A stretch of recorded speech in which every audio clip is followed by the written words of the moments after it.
말씀은 항상 이야기를 합니다. 또 설교자도 이야기를 하고. 그런데 뭐 그 말씀을 듣는 사람들 입장에서는 우리도 잘하고 싶어. 우리도 하나님의 축복을 받고 싶고 하나님의 인도를 받고 싶고 우리도 기도할 때는 하나님 제가 혼자 있는 것 같습니다.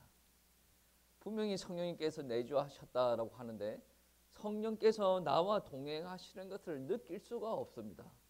어떻게 해야 됩니까? 보통 많은 사람들이 성령님을 알아요. 성령님을 의지하고 싶어 합니다. 근데 실제적인 성령의 역사가 삶의 현장에 없습니다. 그러니 어떤 생각이 들겠습니까? 내가 하나님을 믿는 사람인가? 물음표가 자꾸 생기죠. 성경의 말씀이 거짓말인가? 그런 의문이 생길 수가 있단 말이에요. 그런데 오늘 말씀에서는 분명히 성령께서 우리에게 인을 쳤다라고 이야기합니다. 인을 쳤다라는 것은 고대 세계에서 자기 물건, 편지 그런 부분에 인을 쳐가지고 이것은 내 것이다 라고 확정 짓는 거예요. 여러분도 다 아시겠지만 우리나라에 짐승을 키우지 않습니까? 짐승을 키울 때 도장 찍는 일들이 있지 않습니까? 그 도장을 보면 이 짐승의 등급이 어느 정도 되고 누구의 짐승인지 다 알 수 있는 거 아니겠습니까? 그것처럼 인을 쳤다라는 것은 이것은 내 것이다라는 거죠. 성령께서 여러분에게 인을 쳤다라는 것은 너는 내 것이다라는 거죠. 나는 너를 절대로 잃어버리지 않겠다. 오늘 말씀에 어떤 말이 있습니까? 구원의 날까지 인치심을 받았다. 인을 한번 치고 이제는 네가 알아서 살아. 그게 아니고 마지막까지 우리를 인도하신다라는 것입니다. 우리 성령님께서는 인을 치셨기 때문에 자기 마음대로 하시는 분이 아니에요. 얼마나 인격적이냐면 오늘 말씀해 보시면 하나님의 성령을 근심하게 하지 말라. 성령님께서 우리를 위해서 근심을 하신다라는 거죠. 인을 치셨고 인도하시려고 하는데 우리가 자꾸 하나님의 말씀을 떠나서 살려고 하고 하나님께서 시키시는 그렇게 살지 않고 내가 원하는 대로 살아가죠. 신앙생활도 내가 해왔던 대로 열심히 살아가요. 하나님께서 계속 이야기하시는데 내 스타일이 있다. 내 스타일을 끝까지 주장하려고. 하나님께서 스타일을 주장해서 열심히 하는 것은 괜찮은데 하나님께서는 새 일을 행하시는 새 일을 행하실 것인데 자꾸 성도님들은 해왔던 대로 그 안에서만 열심히 하려고 하니까 여러분 열심히 하는 게 나쁜 게 아닙니다. 새 일을 행할 때는 약간 스타일도 바꿔볼까? 방향을 약간 틀어볼까? 이것도 있어야 됩니다. 무조건 열심히 하는 게 좋은 게 아니라는 거죠. 공부할 때도 그렇지 않습니까? 열심히 공부했어요. 성적이 안 나와. 이거는 고민을 해봐야 되죠. 내 머리가 돌머리인가? 아니면 내가 공부하는 것이 방법이 잘못되었는가? 이 과목에서는 다른 사고를 요하는가? 고민을 한번 해봐야 돼요. 우리가 하나님의 일을 할 때 고민을 하지 않고 무작정 열심히 한다. 그것은 이제 새 일을 행하기에 약간 어려움이 있어요. 여러분 보십시오. 마가 다락방에서 성령께서 임하십니다. 새 일을 행하시는 거예요. 근데 마가 다락방에 그 교회에서 어떤 논쟁이 있습니까? 베드로가 고넬료와 식사를 하고 돌아왔는데 그것 가지고 논쟁을 치릅니다. 그리고 바울이 선교할 때 육신의 할례 그것을 그것보다는 이제 마음의 할례를 중요시 여기죠. 그것 가지고 자꾸 논쟁을 펼칩니다. 새 일을 행하여야 돼요. 이 새 일 안에는 무엇이 있냐면 유대인들은 당연히 할례를 행합니다. 그런데 이방인들은 할례를 행하지 않습니다. 그러면 이방인들은 당연히 하나님의 백성이 될 조건 자체가 안 되는 거죠. 육신의 할례도 중요하지만 그것은 결정적인 요건이 아니지 않습니까? 마음의 할례, 성령을 받았는가 안 받았는가 그게 중요하지 않습니까? 사고가 빨리빨리 바뀌어야 되고 우리의 습관이 나쁜 게 있으면 빨리 바꿔야 하나님 앞에 귀하게 쓰임받습니다. 그게 안 바뀌어지면 여전히 우리는 성령님을 근심하게 만든다. 그러면 우리가 성령님을 근심하게 만들지 않으려면, 성령님을 기쁘게 하시려면 어떻게 해야 되는가? 에베소서 말씀에서 몇 개를 찾아봤어요. 엄청나게 많아요. 근데 우리가 들어보지 않은 말씀이 아니거든요. 성령님을 기쁘게 하시면 우리가 혼자 신앙생활을 하는 것을 신앙생활을 하는 것처럼 느끼지 않습니다. 성령님을 기쁘게 하시면 우리도 덩달아 기쁘십니다. 하나님께서, 성령님께서 역사하시는 게 느껴진다는 거죠. 여러분, 제가 에베소서 말씀에서만 몇 개만 찾아봤어요. 어떤 말씀이 있냐면 에베소서 4장 말씀에 보시면 이런 말씀이 있습니다. 4장 3절 4절 말씀에 보시면 평안의 매는 줄로 성령이 하나 되게 하신 것을 힘써 지키라. 몸이 하나요 성령도 한 분이시니 이와 같이 너희가 부르심의 한 소망 안에서 부르심을 받았느니라. 하나로 부르심을 받았고 우리가 하나가 되게 하심이라. 여러분, 교회는 공동체인데 하나의 공동체입니다. 오늘날 주의 만찬을 보면 교회가 크기 때문에, 성도님들 많기 때문에 다 빵도 다 잘라놓고 이제 포도주도 다 나눠가지고 이렇게 하지 않습니까? 초대 기독교 공동체는 어떻게 했냐면, 여러분, 예수님도 그렇게 하셨습니다. 떡이 한 덩어리예요. 한 덩어리고 이거를 찢어가지고 제자들한테 나눠줍니다. 이게 무슨 개념이냐면, 이 떡이 한 덩어리에서 이렇게 찢어가지고 하나씩 나눠주지 않습니까? 이것처럼 이 떡이 원래 한 몸이었다. 너희가 찢어진 거 하나씩 먹고 있는데 너희도 하나였다는 거죠. 근데 여러분 한번 생각해 보세요. 어느 게 더 초기 기독교 공동체와 가깝느냐라고 이야기를 하면, 우리가 지금 떡을 이렇게 빵을 잘라서 이렇게 나눠 먹는 것과 떡을 여기서 찢어가지고 하나씩 나눠주는 것, 어느 게 초대 교회와 더 가깝습니까? 찢어가지고 나눠주는 게 더. 근데 우리 사고는 어떻습니까? 오늘부터 떡을 찢어가지고 우리 나눠 먹고 싶다 그러면 마음에 탁 들어오는 게 뭡니까? 우리가 해왔던 거와 다른데 목사님이 또 이상한 걸 배운 거 아닌가? 저 이단 아닌가? 뭐가 다른 겁니까? 여러분은 여러분 주변에 있는 것을 보고 그게 정상이라고 생각하는 거죠. 떡을 찢어가지고 이렇게 하나하나 나눠주는 것을 보고 비정상적이라고 해요. 그 누구도 비정상적이라고 이야기하지 않는데, 여러분, 대한민국의 기독교 학회 중에 제일 큰 학회가 있어요. 한국 실천 기독교 학회가 있어요. 한국 실천 학회라고 있는데, 그 학회에서 교수님들, 박사님들 다 모이면 그거 하고 있어요. 예배 드리면서 떡을 찢어가지고 나눠주고. 왜? 우리가 학문을 하는 사람이지만 우리가 주를 기념하자라는 거죠. 근데 문제가 뭐예요? 현장에 있는 성도님들은 한 번도 경험하지 못했어요. 그러니까 그걸 보고 이단이라고 그래요. 한국의 최고의 학문을, 기독교 학문을 가지고 있는 사람은 그러고 있어요. 왜? 그거는 이단이 아니에요. 근데 분명히 지금 이렇게 이야기하는 것은 무엇입니까? 한 몸이라는 거죠. 우리가 한 몸인데, 우리가 교회에서 일상적으로 생활할 때 어떤 일들이 일어납니까? 한 몸이 아니죠. 각자의 말을 다 합니다. 각자가 하고 싶은 대로 다 해요. 그리고 마음에 안 들면 분쟁도 일으킵니다. 교회에서 그런 일들이 많이 있죠. 싸워요. 그리고 험담을 합니다. 갈라섭니다. 이게 성령님을 근심케 하는 거죠.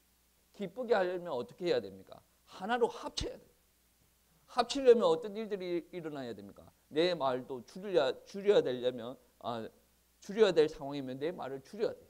그리고 내 감정을 약간 참아야 될 상황이면 참아야 돼요. 내가 하고 싶은 말 다 하고 이렇게 하는데 어떻게 하나가 됩니까? 내가 하고 싶은 말 다 하고 다니는데 하나가 되는 방법은 하나밖에 없어요. 주변 사람들이 나를 다 받아줘야 돼요. 그러면 누가 제일 성숙한 겁니까? 내가 성숙한 게 아니고 주변에 나의 말을 다 받아주는 사람이 성숙한 거예요. 그러면 내가 제일 어린 거예요. 교회에서는 말을 많이 하는 사람이 성숙한 게 아니에요. 들어주는 사람, 이해해주는 사람, 배려해주고 섬기는 사람, 그게 훌륭한 사람이에요. 그게 바로 우리 성령님께서 기뻐하시는 모습이다라는 것입니다. 그리고 성령님께서 기뻐하시는 모습이 또 뭐가 있냐면 24장 22절 23절 말씀을 보시면 너희는 유혹의 욕심을 따라 썩어져 가는 구습을 따르는 옛 사람을 벗어버리고 오직 너희의 심령이 새롭게 되어 하나님을 따라 의와 진리의 거룩함으로 지으심을 받은 새 사람을 입으라. 우리는 새 사람으로 되었습니다. 그러면 새 사람처럼 행동을 해야 돼요. 욕심을 따라 옛날의 모습을 가지고 신앙생활을 하지 말라는 거죠. 옛날에는 내가 세상적으로 사는 거 엄청 좋아했어요. 그거를 끊어버리라. 단순히 그 말이 아니죠. 새 사람이 되었어요. 새 사람에게 우리의 성령님께서 원하시는 모습이 있어요. 그 모습대로 살려고 발부둥쳐야 돼요. 때에 따라서는 나의 옛날 기질을 바꾸기 위해서 하나님께서 연단시키기도 하십니다. 그거를 인정하시고 받아들여야 돼요. 그래야 성령께서 기뻐하십니다. 그 과정 중에 힘들어하죠. 누가 힘들어합니까? 성령을 기쁘게 하시기 위해서 성령께서 원하시는 삶을 살아가는 사람이 과정 중에는 약간 힘들 수는 있어요. 여러분, 여러분이 하고 싶은 대로 하기 위해서 교회에서 신앙생활을 하는 것이 아니라 내가 하나님께서 원하시는 모습으로 바뀌어지기 위해서 신앙생활입니다. 10년 전과 지금과 변함이 없다. 여러분은 성령을 위한 삶을 살았습니까? 그렇지 않다는 거죠. 성령께서 기뻐하시는 삶을 살아야 성령께서 여러분과 동행할 수가 있다. 여러분이 여러분 하고 싶은 대로 이렇게 살아가면 성령께서 동행을 못합니다. 그리고 4장 29절 말씀이 있어요. 4장 29절 말씀에 보시면 그런 말씀이 있습니다. 무릇 더러운 말은 너희 입 밖에도 내지 말고 오직 덕을 세우는데 소용되는 대로 선한 말을 하여 듣는 자들에게 은혜를 끼치게 하라.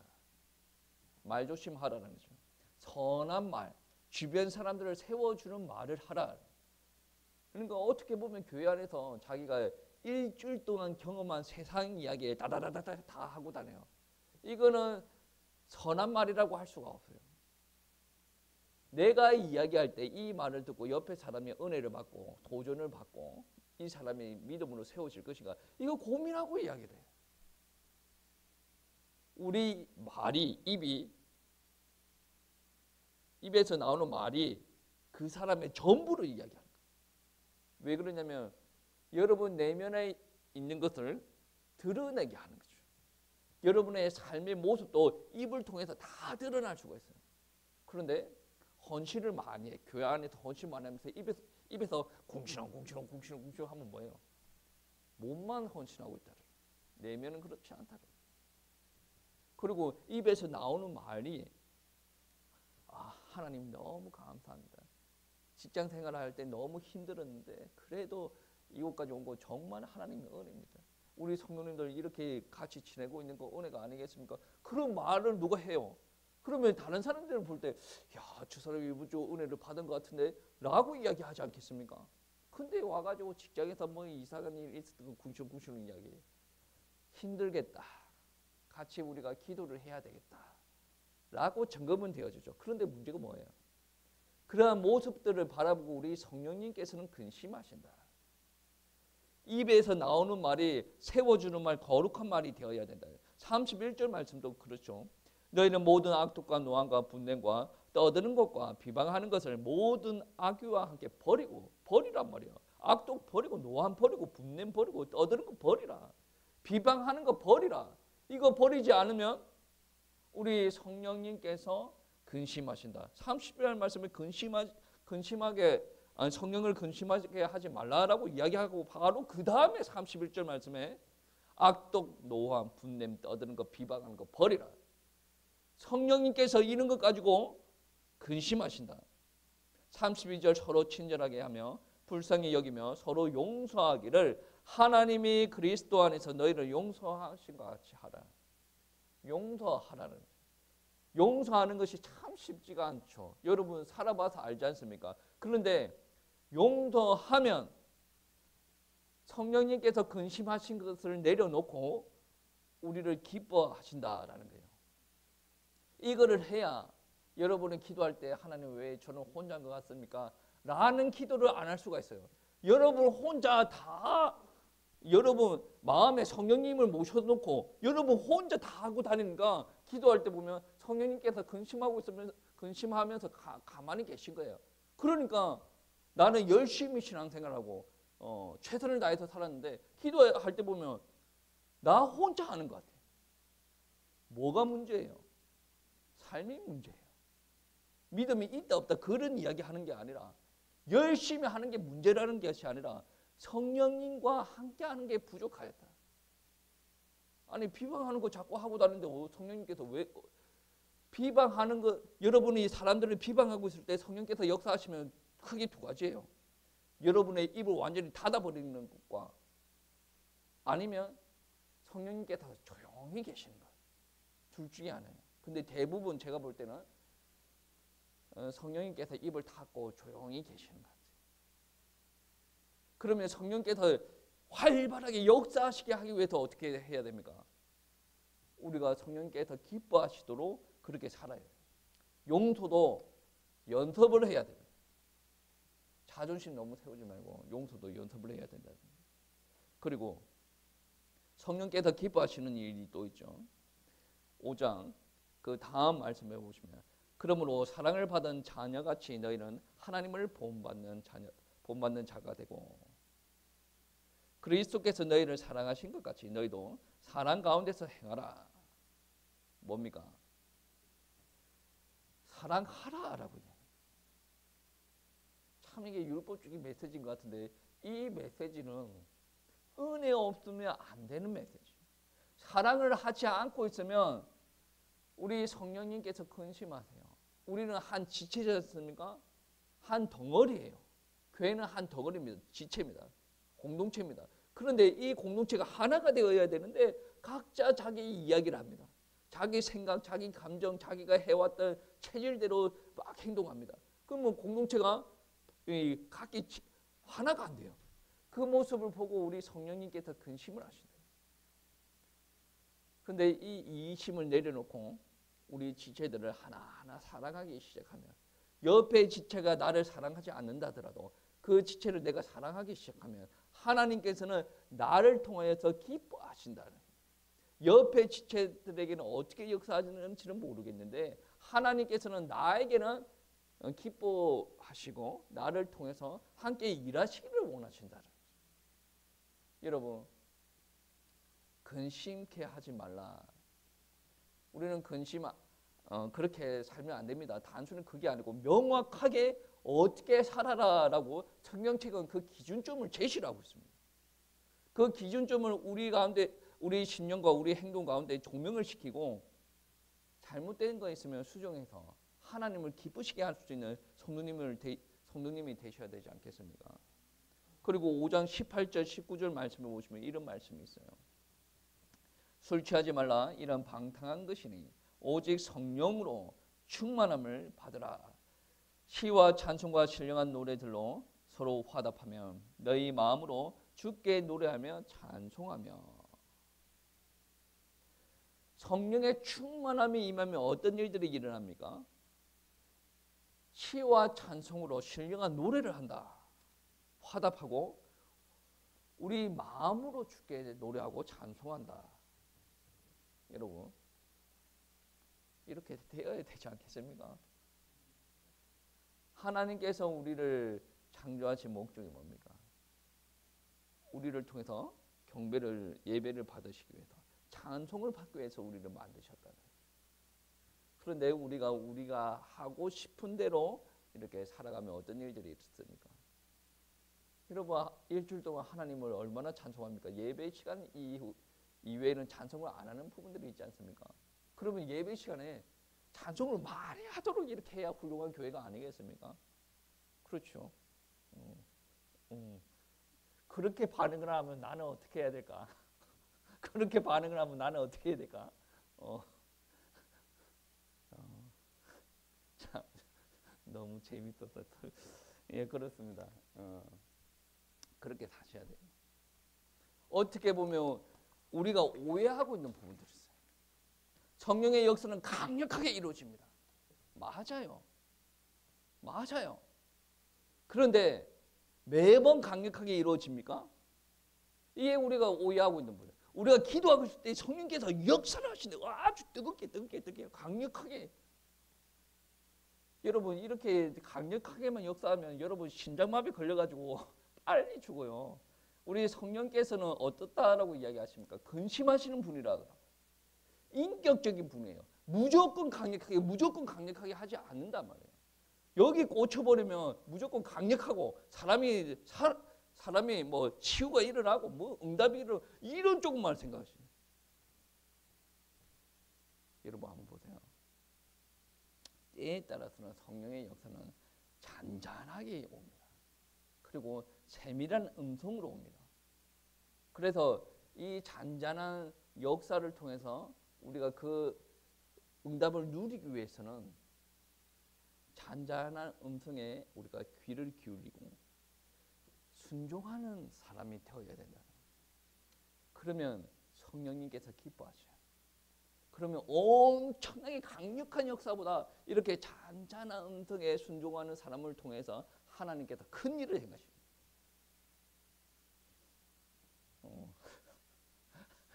안 믿어지면 어쩔 수 없는데 아멘 하세요.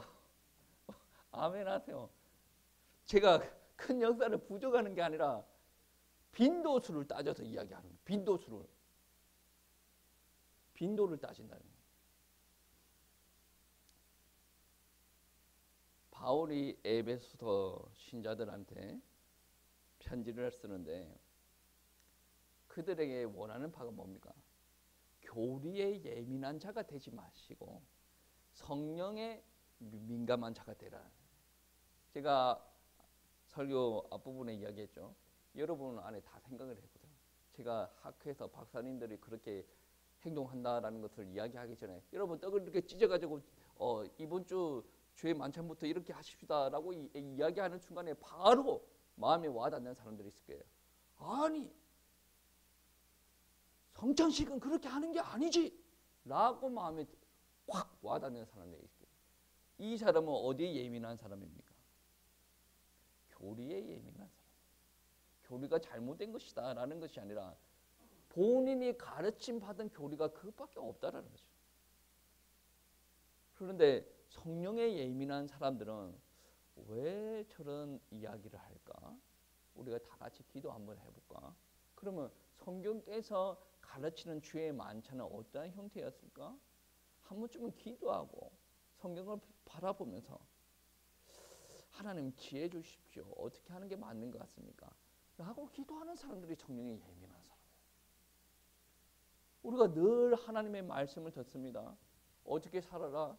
분쟁하지 말고 시기 질투하지 말고 하나가 되도록 죄를 짓지 말고 거룩하게 살아라.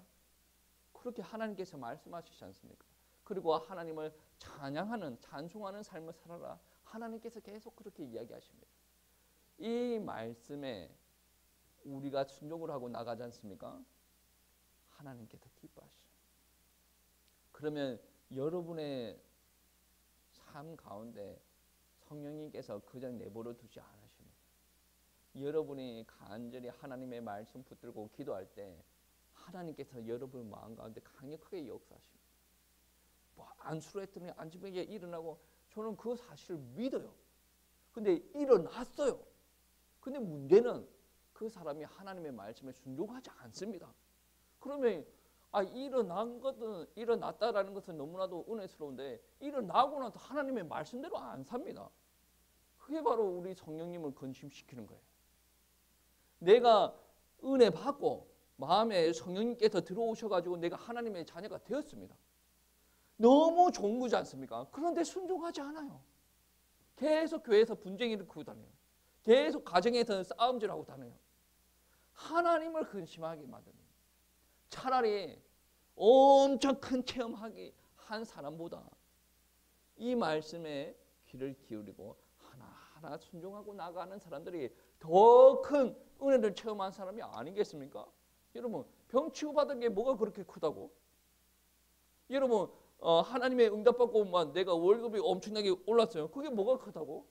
하나님의 말씀에 순종도 안 하는데 하나님의 말씀과 무슨 연계가 있는 사람입니까?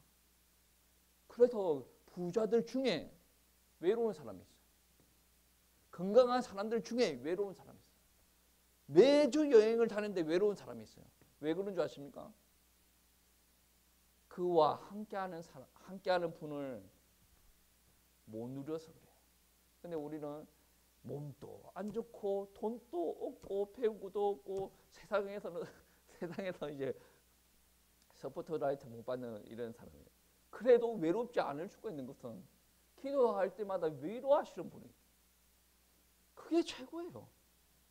그래 우리가 그 정도로 순종하고 나아갈 때 그분이 우리를 통해서 역사하시는 것이죠. 여러분 성령님을 근심시키는 분 되지 마시고 성령님을 기쁘게 하시는 분 되시고 또 하늘나라라 가는 그 순간까지 하나님 앞에 귀중하게 쓰임 받으시는 우리 성도님들 되시길 축복합니다.